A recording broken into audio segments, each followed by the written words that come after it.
Hey everyone, welcome back to the NGA podcast, where we dive into all things gymnastics. Whether you're guiding a team, cheering from the sidelines, or training to reach that peak performance, we're here to share expert tips and inspiring stories that will empower you to excel. I'm your host, Rebecca Grady, and I'm joined here with my incredible co-hosts, Dr. Ian Crider, Rob Axelrod, Mike Nador, Thomas Britton. Today, we're talking about something that every gymnast needs, but most don't even know they're missing it until it's too late. Prehab. Prehab is one of the most important tools we have for keeping gymnasts healthy, strong, and training consistently. It's all about injury prevention, not just recovery. The goal is to protect the body before the pain starts so gymnasts aren't constantly playing catch up after something goes wrong. In this episode, we'll break down what prehab actually means, why it matters so much in a sport like gymnastics, and how you can start building it into your training in a way that's simple, effective, and realistic. So let's get into it. Okay, let's start from the beginning. When we say prehab, Dr. Ian Crider, what exactly are we talking about in a gymnastics context? Yeah, perfect. So prehab is just a made-up word for rehabilitation type exercises that you use prior to an injury in order to prevent injury or, more importantly, improve performance. As we know that the more flexible and the stronger that our athletes are, then the safer they're going to be.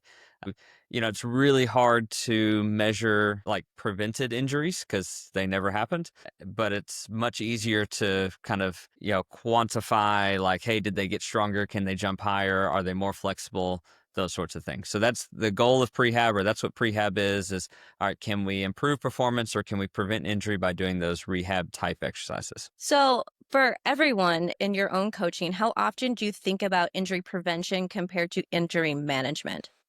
Oh man. All right. So for me, especially, it's like I think about injury prevention all the time, but that's kind of my job.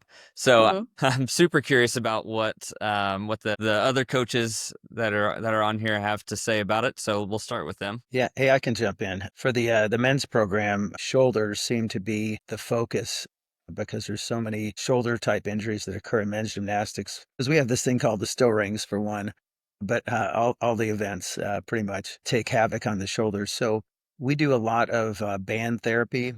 What we call it pre-strength, but we do band therapy with them to work on range of motion, warming the shoulders up. Also doing some strengthening with the back muscles, the back deltoids, if you will, because it's easy for an athlete to get imbalanced where they're too strong in the front and not strong enough in the back. So a lot of our pre-strength, we call it, or prehab would be working on those muscle groups and warming up the shoulders well before we get started into an activity. Yeah, I also on the men's side of things, like Mike says, a lot of shoulders. We have kids coming and complain about shoulder pain a lot, and so I've tried to take extra measures to ensure that we spend enough time doing not just our regular shoulder stretch into our regular team warm up in the beginning, but different types of shoulder stretches that get different angles on the shoulders, right? Because I think it's a little naive to say, oh, just the one shoulder stretch is good enough. You need to do that for 20 seconds and you're good to go, right? If that was the case, then we wouldn't need to do all the extra things. So we try and do, our different rotator angles on the floor. We'll do like a 90-degree bend and then here, turn it down, make sure you're getting all angles of the shoulder. And so getting back to the main question, I definitely focus a lot more on injury prevention now. Unfortunately, my top athlete had a severe injury this past fall. And since then, I've made an effort to be like, all right, we don't just need to make sure we handle it well once it's happened. We need to make sure this doesn't happen at all. And so since then, we've done a lot better job of doing similar to the shoulder, but now with like every different stretch, right? I'm not just doing the base version of that stretch.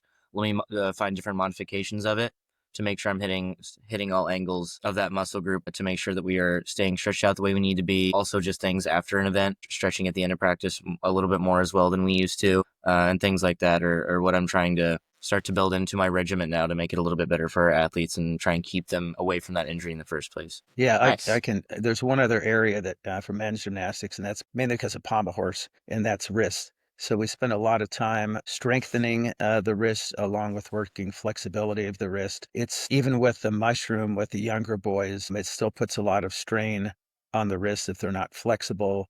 And that's where the young boys can actually get stress fractures and things like that. So strengthening the wrist area, working on flexibility, that's another area for men's gymnastics especially with the younger boys that you have to spend time with. Yeah, my side over here on the girl side, predominantly, I agree even with the shoulders for the girls too. We do IYTs, we do them weighted. Same thing, you're just trying to hit all the different angles of the shoulders, and we added in, I guess it's reverse I. So instead of I being all the way up here, your arms are back by your sides and they're still lifting reverse.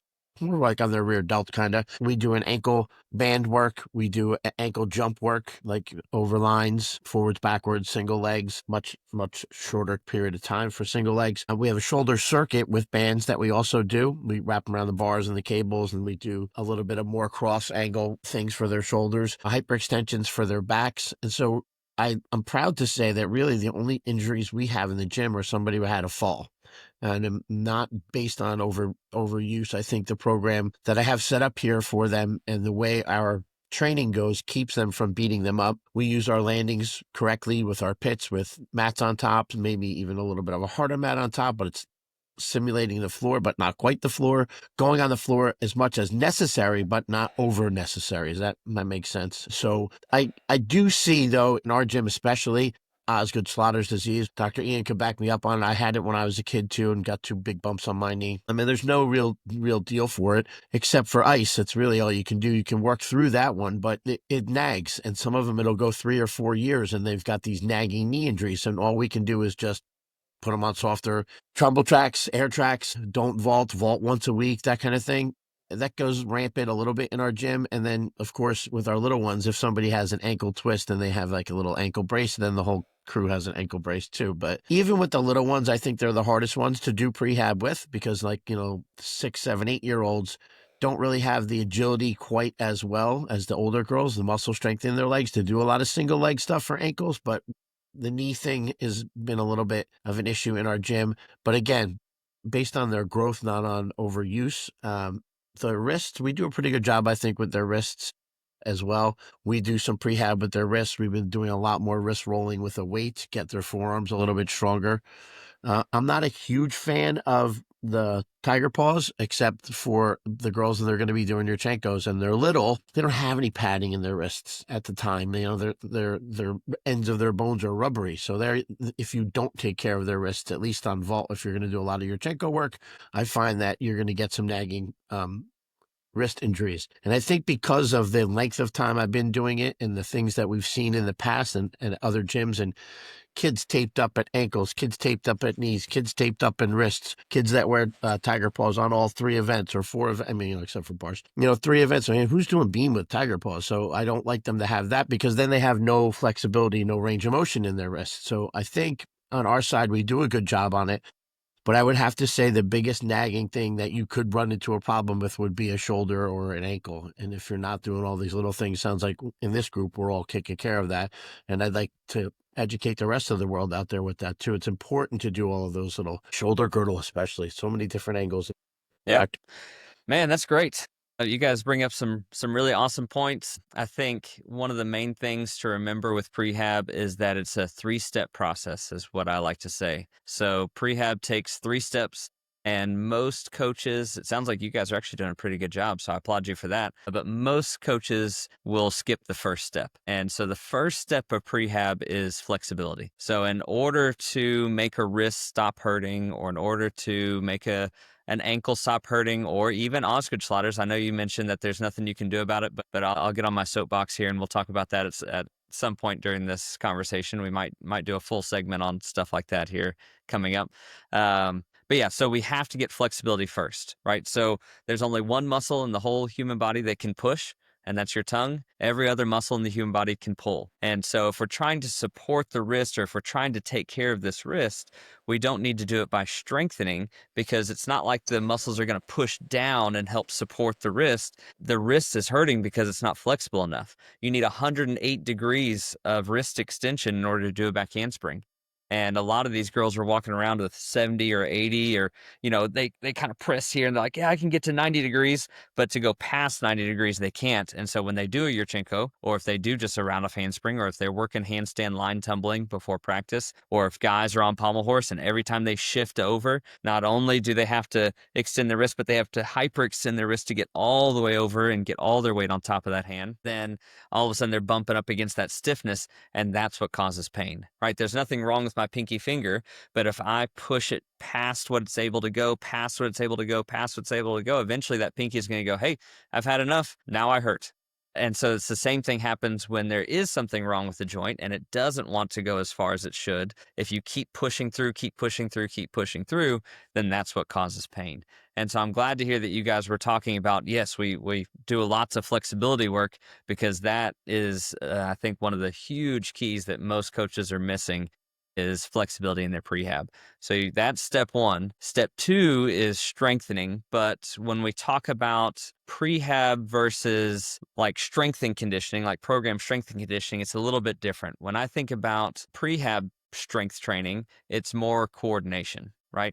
So a big joint example, and maybe one that like normal people have heard in their lives, would be like if I have a frozen shoulder. So I have a frozen shoulder, I can only raise my arm up to here, only up to like 90 degrees or so. It's strong up to that position, but I just can't go any higher because it's stiff. Well, then I do my PT like a good boy or girl, right? I get it all the way up as high as I can, right? But now from that 90 degrees to all the way up, I'm a little bit weak because it wasn't used to pulling in that new range of motion. And so, but I'm still really strong up to 90 degrees. So it's not that that person is truly weak. It's that the muscle isn't coordinated enough to pull in that new range of motion, which is why like Rob does those WTs, Ys, and Is, right? Because it's that end range of motion that is typically weak because they're not working that as much as they're working the mid range of motion. So we want to make sure that we work that new flexibility. So if they gain motion in their shoulder, they gain motion in their wrist, or whatever we're working on, then we strengthen into that new range of motion to help support what we've been working on. Does that make sense to you guys? Cool. And then step three is stabilize if it needs stabilizing. So we want to work on the flexibility. We want to strengthen or coordinate the muscle into that new range of motion. And then we want to stabilize if it needs stabilization, right? Even in men's gymnastics, we don't hear of too many people rolling a wrist, but we roll ankles all the time, right? So the ankle needs stabilization, but the wrist has some good inherent stability that we don't normally have to keep up with. So stabilize it if it needs stabilization. If it doesn't, then just get them nice and strong. Okay, so I know Rob brought up using tiger paws with the younger gymnasts and stuff. What are your thoughts on that? I mean, obviously, we want to do these 3 steps that you're talking about, but when they're younger, if they come in and they already are really weak, are you cool with using tiger paws and taping it and trying to balance that with the prehab? Yeah, for the for the men, it's pretty common on pommel horse. They have some type of tape around their wrist, or they use skids. They call them, are a little bit different because they don't affect the palm of the hand like the tiger paws do. So that is pretty normal. So you as a coach, you have to look at those signs. If they get off of the pommel horse and they're grabbing their wrists and kind of massaging them, you know that their wrists are sore when they get off. So you have to taper some of their workout so they're not on the leather, so they're actually on the pommel. If they're on the pommel, then their wrist is straight this way versus this way on the leather. So they can do more pommel horse work, more pommel horse circles, scissor work, leg cut work, things like that. So you have to kind of taper their workout. If they're saying, hey, my wrists are sore, you put the wrist in a more stable position that won't be flexed as much. Yeah, managing workload is huge. There are times when I'm okay with bracing, and there's times where I'm certainly not okay with bracing. So times that I'm okay with bracing, one would be if a surgeon tells me to. Right? Gymnast is coming back from an ACL repair, and the surgeon goes, hey, in order to do gymnastics, they have to have the ACL brace. Cool. I'm obviously not going to argue with that. And number two would be if we're trying to get back to gymnastics too quickly, and there's a good reason behind it. Right. So there's 2 qualifications there. You have to have a good reason. Like level 4 state meet isn't necessarily a good reason to get back too soon from an injury. I know it seems like the most important thing in the whole wide world at the time, but it isn't. And But now if it is the level 4 Olympic championships. And so right, I think it's you got to really look at that, Ian. it's tough. I know. And this is 2025, Bill. You know, it's level 4. I know. That's, we're at least we're not like verbally committing at the age We of have 8 professional anymore to level colleges 3s. and I mean, stuff, you're so- talking about level 4. That's big time. And what about their Oh, my sponsors? What's goodness. their sponsors going to say, Ian? Really? I know they're brand Oh. ambassadors and Yeah. they're all kinds of things, aren't they? Yeah, So covered. a good example of this would be, hey, level 10, sophomore year, sprained his or her ankle right before nationals. All right, yeah, you got to get out there. You're trying to get in front of college coaches at that point. Yeah, if we need to put a brace on it for 2 weeks while you train and get through nationals, but then we take it off, we back off of practice, we rehab it appropriately, and we get on with our lives there. So I'm okay with braces on short-term basis if we're trying to get back, or if like the ankle is just crazy unstable and you're like, hey, I'd like you to be in the gym and do some conditioning, but you can't walk across a mat right now. I know. Then we can throw an ankle brace on to keep them safe, not re-injure. But we're always trying to rehab. And then the third time I'm okay with bracing would be for prophylactic use on your Chinko vaulting. I think our bodies are amazingly designed, but they're just not designed to sprint down the runway and put our hands on the ground. I think that's just a ton of impact and a ton of force that the wrist really isn't made to do. So I'm okay with a little prophylactic, a little preventative wrist bracing use, especially on the younger gymnasts. But let's face it, if you're going to use it on your younger gymnasts, then the older gymnasts aren't going to work out of it probably. So I'm okay with it on your Chinko vaulting. However, there was a study done by Miss Elspeth Hart up in Boston. She's an athletic trainer and I think a physician's assistant. So she's a PA and an ATC, and she did some research 2 years ago on wrist bracing and the effect that it had on the arm and the wrist.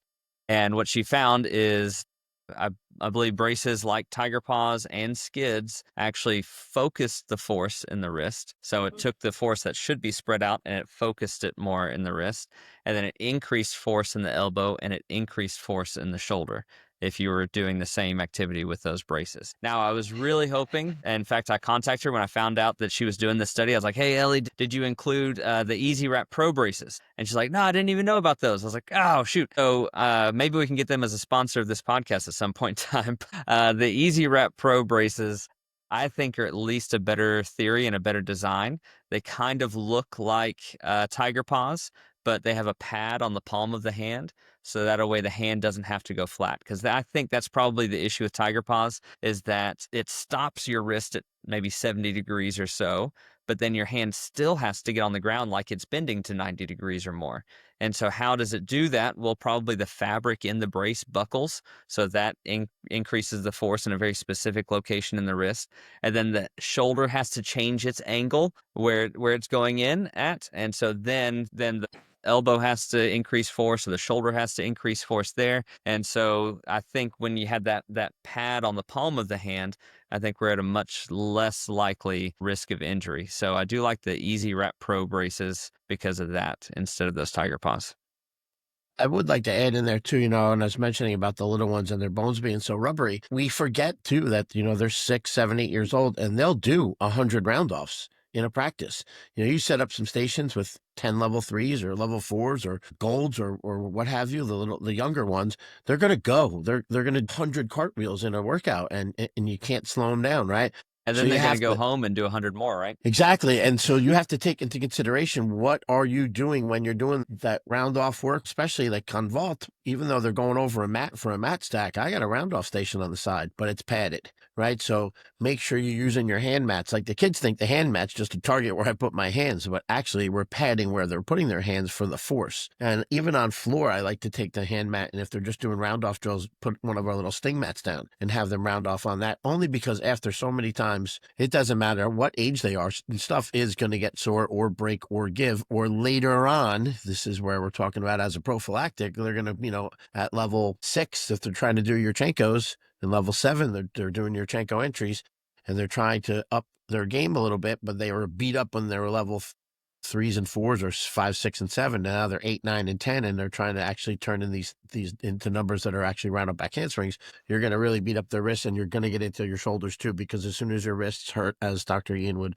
back me up on, once your wrists are sore, your body's going to adjust. Then your shoulder takes the rest, or your elbow, or both actually at the same time. I agree 100% there. So be careful with your athletes with their elbows and their shoulders. Okay, so I have a question. Is there a specific age or developmental phase that you see more injuries going on? Yeah, so for me, it's the type of injury at the age. So I think we Okay. see injuries throughout the aging process, throughout them developing, right? But you just see different frequency of those injuries. So I think under the age of 10, you typically see a lot more like heel pain with that Sever's disease, that growth plate issue in the heel. Osgood to the heel.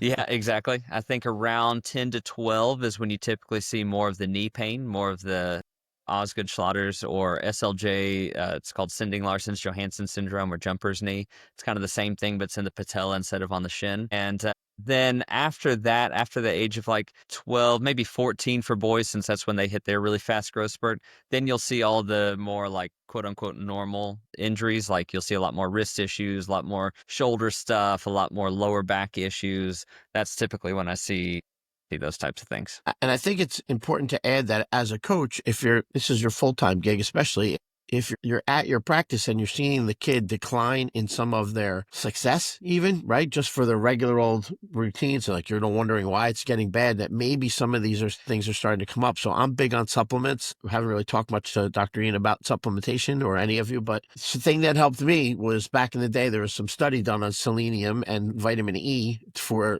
specific to Osgoods. And if you go out there and you look up these Osgood, Schlatter, knee, joint, whatever, those are the two main ingredients. It was my uncle who came up with it. I don't know, it's probably 30, 40 years ago, I guess. I don't really want to talk about my age on here, but It's it okay, really don't. did help me, and it was like magic. I mean, I took that stuff for, I don't know, 2 months, and then I never looked back, and my knee never hurt again. And I've had a full reconstruct in an ACL, and I really, just until this year, I think I probably tweaked the cartilage or tore the cartilage a little bit. Never, ever went back and had a question about that knee or that surgery or anything. So, yeah, Yeah, we'll keep an eye definitely out for get those signs.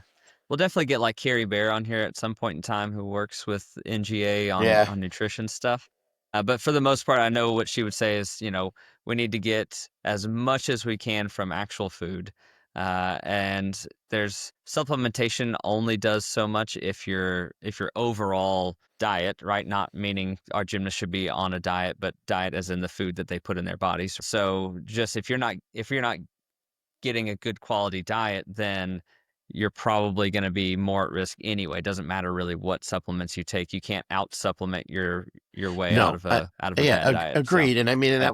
that was my background of focus in school too, with nutrition and the whole thing. But and I would argue the fact with anybody with anything attached to their name about the foods that we do get to eat. First of all, they're kids, and they're not a lot of them out there. They're going, "Hey, can I have some more broccoli, please?" Or Right, right. "Can mom, Or can you like pack chicken me in some nuggets. turkey roll-ups for a snack?" 95% of the kids are walking in with packaged snacks, and those packaged snacks are doing the opposite effect of any nutritional value of any food that they put in, right? For every sodium that they put in, negates their calcium. And like from the ages of 13 to, or I think it's 13 to 19, they're, as a female, laying 90% of the bone they're ever going to lay for their years of life. So how dense they make the bone at that time is important. So if they're eating these sodas or sugary foods or snacks or processed foods, they're negating calcium absorption for their bones. So you've got to, in my opinion, got to supplement. But trying to get parents to supplement their food, and then on top of that, the food that we produce in this country is so overproduced that the nutrition in the soil is just not there.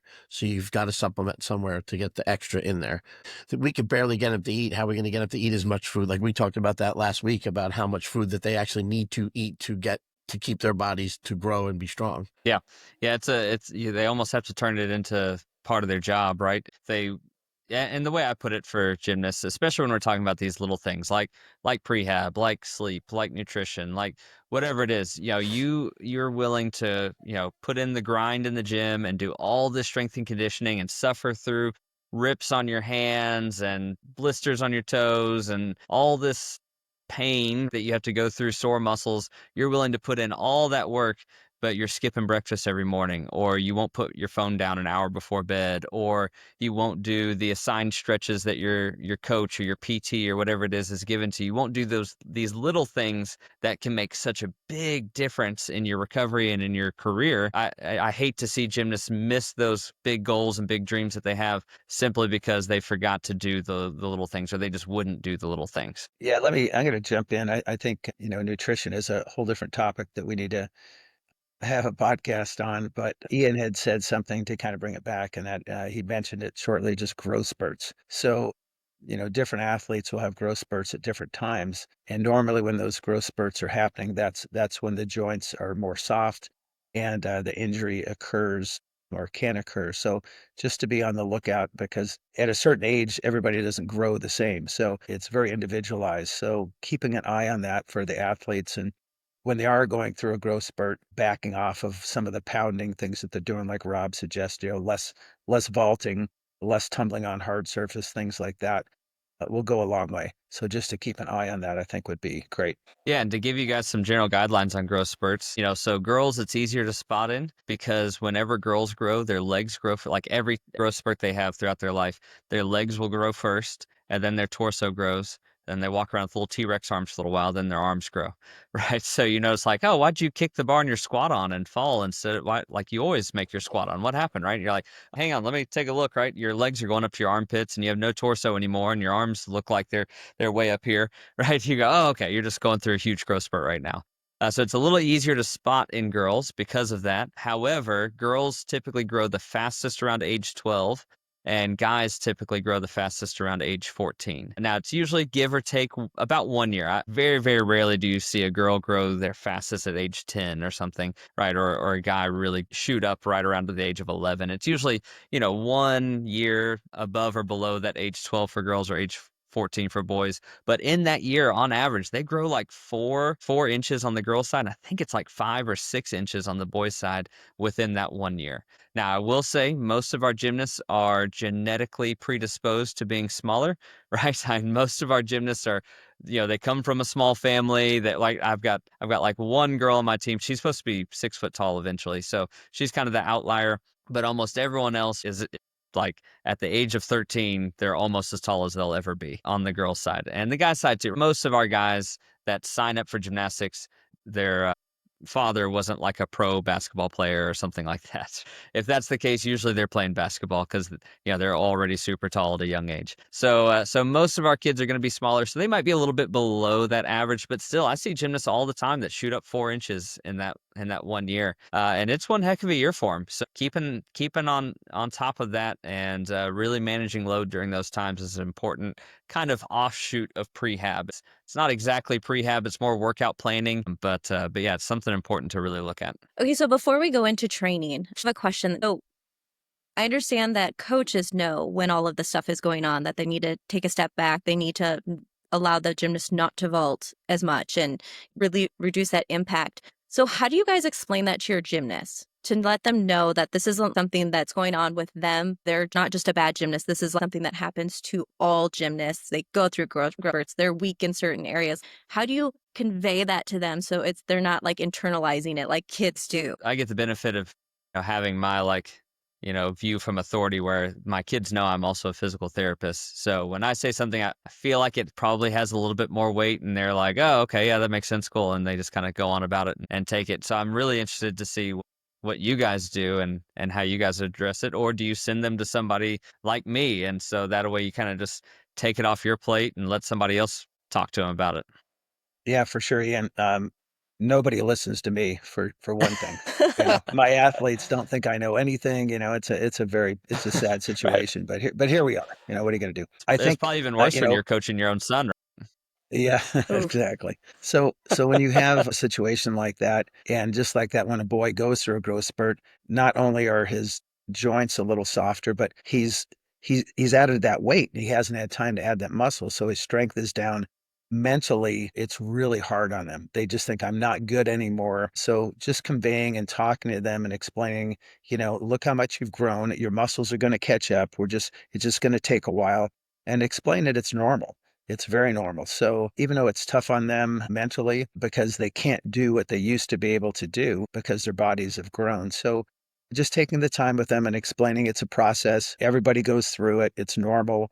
And just start putting in and doing things that are going to help you down the road. If you're not strong enough, let's work on your swing technique, those type of things until their growth spurt slows down and their strength can catch up to their new size, basically. Yeah, I like what you just said about having them maybe work on swing technique or something if they're not strong enough. Let's go find something else you can work on for right now. Well, maybe something else feels like it's not working for you right now because obviously, especially men's gymnastics with our 6 events, there's like different things guys are good at based off their body composition. The short, stockier guys are gonna be really powerful on floor and vault, and then the longer, taller guys are gonna be really great at swinging horse and swinging high bar.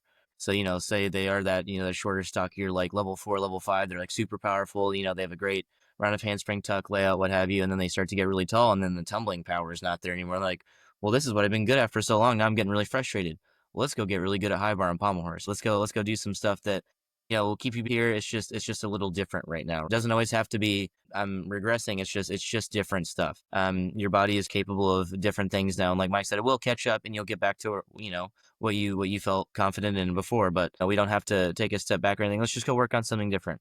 Let's, make sure you're staying confident in your gymnastics and go see what else we can learn and get better at. Yeah, in my own personal career, I went from like probably when I was like 13, 14, I was a really good twister. And so like I could do like double fulls, 2.5s. I was working triple fulls. And then I did go through that like 14-year-old growth spurt and stuff. I didn't grow all that much, unfortunately, but I actually bulked up because usually guys right around that growth spurt is when they can really bulk up as well. And so I gained a bunch of muscle mass and I just could not twist to save my life then after that. Like I could barely make a double full around, but I was finally heavy enough to like hit the floor and do double backs. And so that was really fun. And so then I got to learn how to double flip. And I didn't get a back 2.5 back into my routine until like my senior year of college. It took forever to get that twisting back again.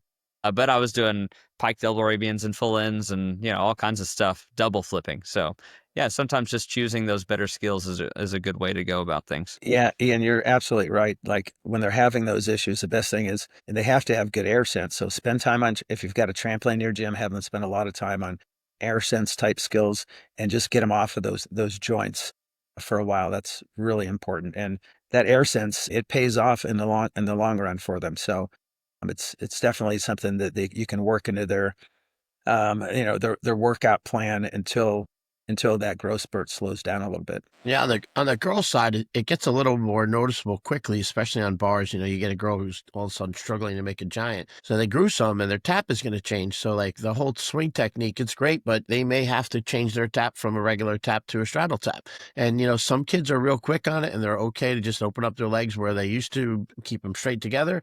And other kids, it's just like they're relearning to do a giant all over again. So once we see it happening here at the gym in my program, we talk about it. We talk about the growing, that they're going to grow and it's going to get harder and you don't have to change. Let's get ahead of it. Let's start playing with straddle taps on strap bar. Let's start doing some straddle taps on pit bar. Get kids to straddle tap, regular tap, flyaway. I'm like, wait, what are you doing? and so that's like a big thing. But we see that happening here quickly. We talk about it, and then I'm sure most of you probably, I don't know if you do or you don't talk about it, but puberty comes around the corner too with the girls, and just the fact of like the stinky kid, right? All of a sudden they need to start wearing deodorant. So if that's happening, then that it's also coming. So we talk about it in the gym. We line them all up. We hand out, deodorants to all the girls. In school, when I was a phys ed teacher, we handed out, a whole little packet for the boys and a whole little packet for the girls. So I feel it's fine to do here at the gym as well. But we know that it's coming. We like to get ahead of it. We do talk about it. And I think it's important to talk about it. Let the kids know they're going to grow. Things are going to change. And then you have to bring up somebody in your gym who had a 5-inch growth spurt and it didn't affect them whatsoever. Because if you get ahead of it and you don't I'm going to go through my growth spurt, I'm just going to be terrible. It's just another thing for them to fall back on too. So, yeah. Yeah, there's always things you can be working on during these growth spurts, right? A big complaint among gymnasts that go through these growth spurts would be this like lack of coordination. And if you know that it's coming, you're having to back off of number of turns, you're having to back off of normal practice. Go back to basics and work on the little things and make sure those are staying good and solid for that foundation that they can build off of again. Because, like I have my level like 4 through probably 6 or 7. I just have them doing sets of tap swings because that's usually during that time of growth. We're starting to work giants and dismounts at the same time. So the tap is a little bit different for those two things.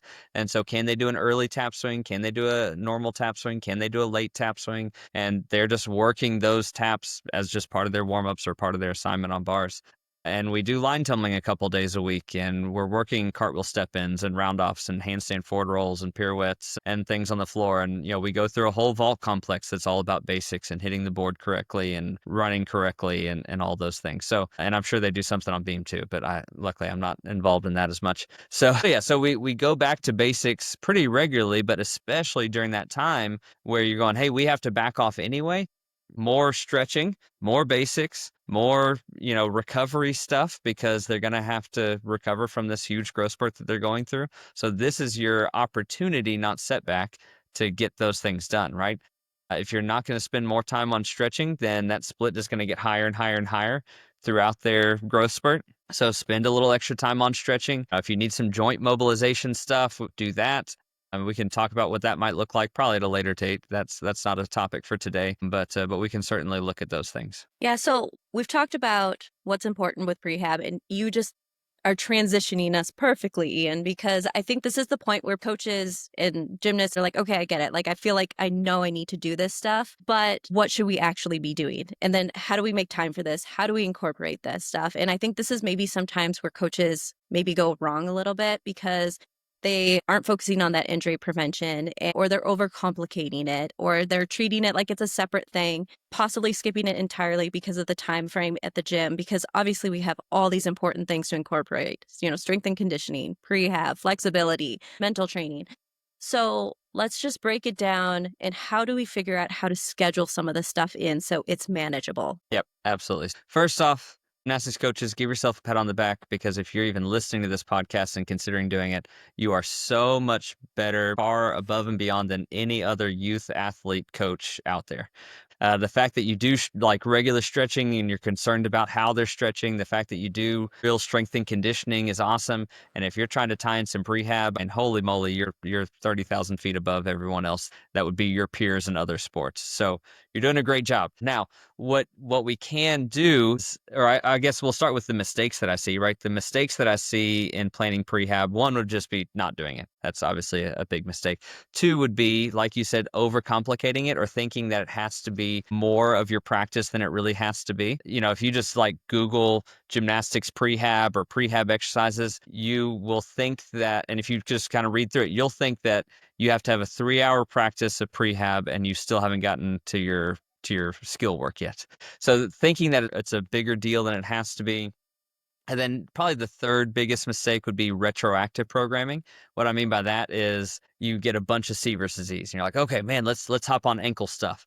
And then now all of a sudden their wrists are hurting. Okay, well now let's hop on wrist stuff. And then their lower backs start bothering them. Like, oh man, now let's hop on lower back stuff. And then their ankles start bothering them again. You're like, oh gosh, how do we stay ahead of this? So making sure that you're not just reacting to what's going on in your gym, but you're trying to be proactive and going, all right, yes, maybe we have some stuff going on in the gym and we need to address those things, but also we're going to be addressing these things as well. So that way none of it kind of goes missing. We don't miss any piece of that prehab pie. So the way that I like to do it, in a perfect world, I would have like 30 minutes a day where we could sit and do prehab, but even in the gym that I coach in, we don't have that. So we don't have 30 minutes that we can set aside and do prehab, even though it would be really awesome.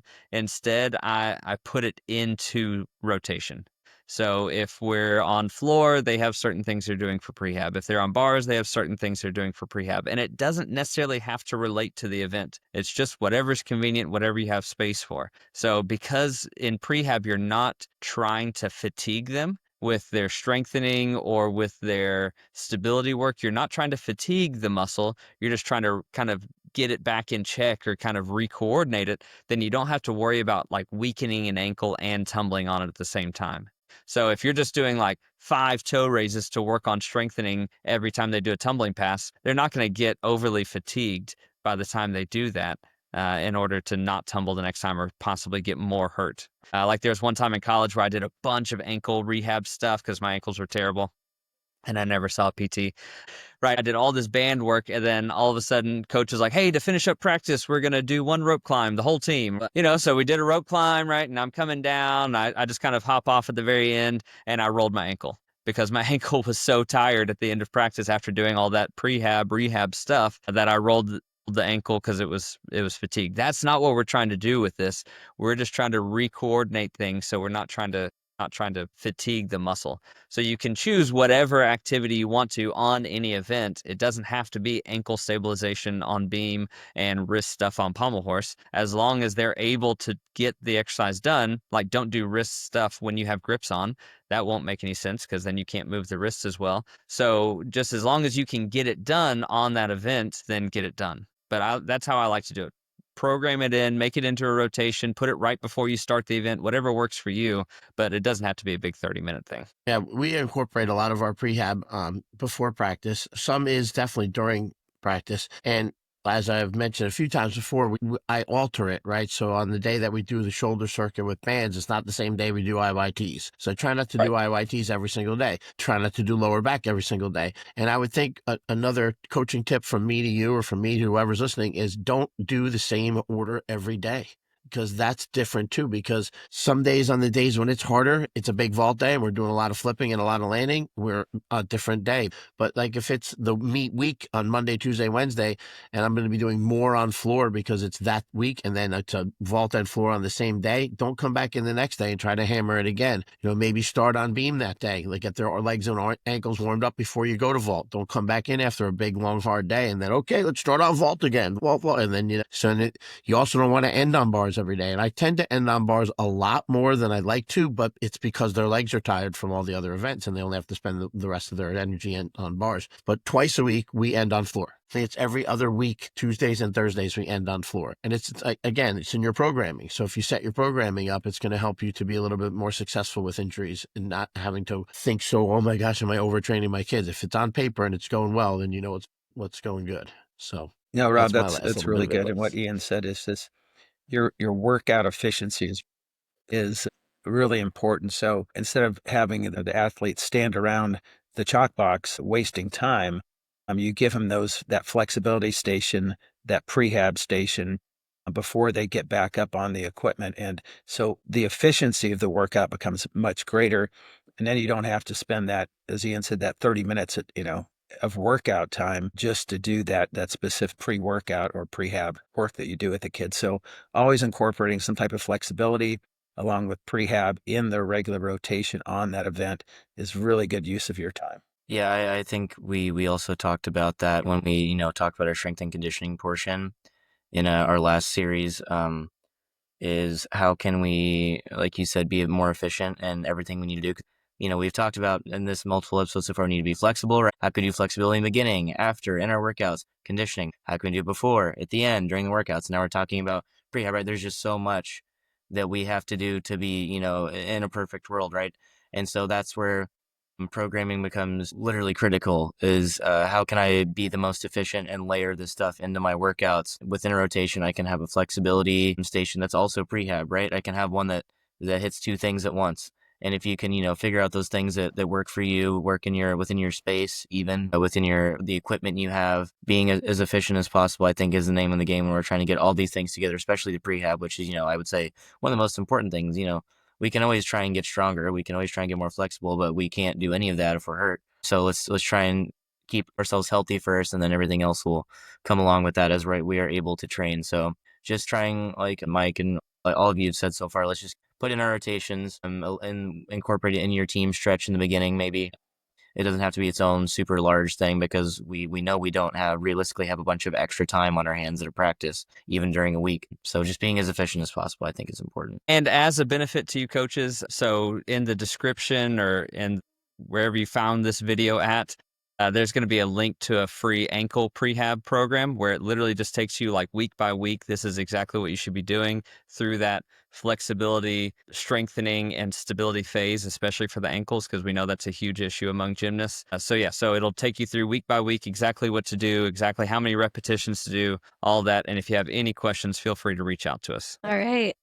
Well, I think that's a wrap on our All About Prehab episode. Just remember that prehab is one of those things that doesn't always get the attention it deserves, but it can completely change how our gymnasts move, train, and recover. So the big takeaways: prehab doesn't have to be long or complicated. It just has to be consistent and intentional in a way that supports long-term health and performance. And those 3 steps that Ian had talked about: flexibility, strengthening, and then stabilization. So if you enjoyed this episode, be sure to subscribe, leave a review, and share it with anyone who can benefit from these discussions. We'd also love to hear from you. Let us know what topics you want us to dive into next. Remember, your feedback helps us grow and keeps us focused on what matters in the gymnastics world. So thank you for joining us at the NGA podcast, and until next time, stay happy, healthy, and high performing.